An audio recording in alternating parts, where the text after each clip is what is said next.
la scène, elle est de nuit, personne ne te voit. Il y a quelque chose qui pop, personne ne sait comment. C'est ça la magie du truc en fait. Je m'appelle Mylinda, j'ai 21 ans, je suis en 2001, je suis polymécanicien de CFC. Je crois que c'est tout. Je suis Ludovic, je suis graffeur professionnel. Et puis j'ai commencé le graffiti il y a environ 8 ans. Après avoir suivi mes cours d'anatomie, en fait, j'ai découvert que j'arrivais à dessiner assez facilement, que ça me plaisait. Et puis après avoir fait quelques graphes avec 2-3 potes, j'ai décidé de m'y mettre sérieusement quand je suis parti en Amérique du Sud. Ouais, c'est pour faire voyager les gens qui regardent mes graphes. J'aimerais un peu apporter de la vie sur les murs, histoire de sortir un peu de ce milieu un peu gris du bitume et tout ça. C'est toujours très long d'obtenir une autorisation pour peindre un mur en Suisse. C'est pas du goût de certaines municipalités qui sont assez conformistes. J'aimerais bien que les gens ils découvrent plus qui sont les graffeurs et pas qu'ils se fassent des idées mauvaises en pensant que c'est des gros schlags qui vivent en squat, qui n'ont rien à faire de leur vie, qui vivent du sauce et qui vont peindre les murs. Du coup, rien que pour prouver aux gens qu'on est des bosseurs, on n'est pas des merdes dans la vie, on fait ça pour le kiff. Comme Batman, Bruce Wayne, quand il met son costume de Batman puis qu'il va la nuit faire ses trucs, nous c'est exactement la même chose.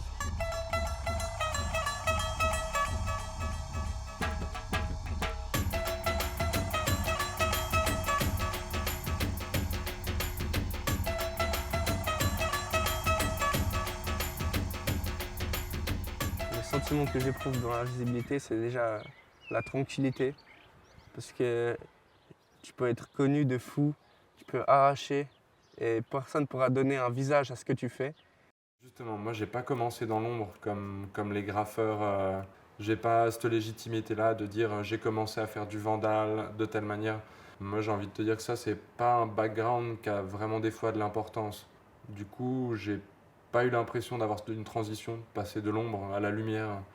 En Amérique du Sud, dès que je peignais un mur que j'avais demandé, en fait je dégotais un ou deux autres contrats derrière. J'étais déjà dans la lumière en fait. Mon kiff, c'est plutôt l'illégal parce que c'est justement cette spontanéité de demander rien à personne, d'arriver, personne t'entend. Toi, tu vois les gens, mais les gens ne te voient pas. Que le truc arrive et que les gens ils soient touchés en mode waouh, qui a fait ça, comment, pourquoi. Je trouve que le jeu en vaut la chandelle. Ouais, non, alors pour moi le jeu en vaut pas la chandelle. Je suis père de famille, j'ai pas envie de me retrouver avec des amendes que je pourrais pas assumer.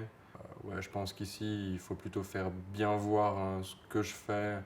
Donc si j'ai du vandal à faire, je vais plutôt avoir tendance à prendre un EasyJet, aller dans des endroits où c'est un petit peu plus toléré de peindre dans la rue.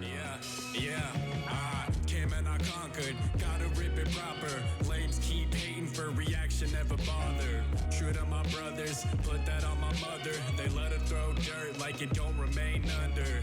Yeah, my scuffed up bare ones. I'm the truth, most these other rappers speak in tongues. Educated, but I'm still going dumb. Few brews deep in the lab going numb. Cam and I got it, been a young prophet, getting a profit. Up in a topic, all on the track, you know that if it's spazzing. Put in my hours, I live off the action. Donc j'ai fait mon petit mur qui était visible depuis la mer. Et puis on est rentré à l'hôtel où on était avec piscine, où je me doutais de rien, mais j'ai montré au proprio ce que j'ai fait comme peinture. Et puis lui me dit ah, mais c'est génial, tu veux pas nous faire un truc sur la piscine? Je dis bah parfait.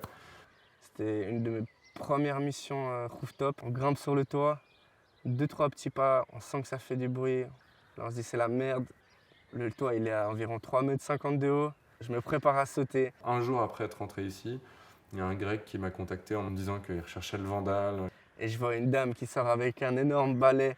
Et puis elle me regarde, elle me dit graffiti. Ah, c'est joli, c'est joli. Là, ils sont tous en train de sortir des torches pour me trouver. Et en même temps, ils m'ont demandé, tu vois, presque, et autorisé à faire des peintures à l'intérieur de leur maison. Oh là, j'allais sauter 3 mètres. J'ai rien à foutre, j'allais sauter. Et puis là, elle m'a dit ça, j'étais aux anges. Je me rappelle son prénom, Natacha. Big up à Natacha. C'est assez cool. C'est du vandalisme parce que je n'ai pas demandé la permission. Plus les gens voient le travail que je fais, plus ils me font confiance. Et là, ça commence à être intéressant parce que je peux intégrer de l'artistique de plus en plus dans mes mandats et de plus en plus ce que j'ai envie de faire. C'est pas mal avec les outils qu'on a aujourd'hui, c'est qu'on peut toucher à tout public sans forcément mettre sa vie privée en danger. Le grand public, lui, il est attiré par le urban art. Donc, dès que c'est du grand format sur des murs, on se rend compte qu'on n'est pas obligé de rester à un format de toile pour être en galerie, que finalement, les rues pourraient aussi être des galeries. Franchement, je serais chaud de vivre de ça, ouais, c'est sûr, parce que c'est ma passion. C'est pas avec mes petits sprays, ma cagoule, la night que je vais faire de l'oseille. Je pense qu'il faut faire des efforts pour conserver ça comme une passion, même si ça devient un travail et qu'il y a des choses à faire qui nous plaisent pas forcément. Ce serait vraiment la classe de vivre de ça. C'est vraiment un lifestyle.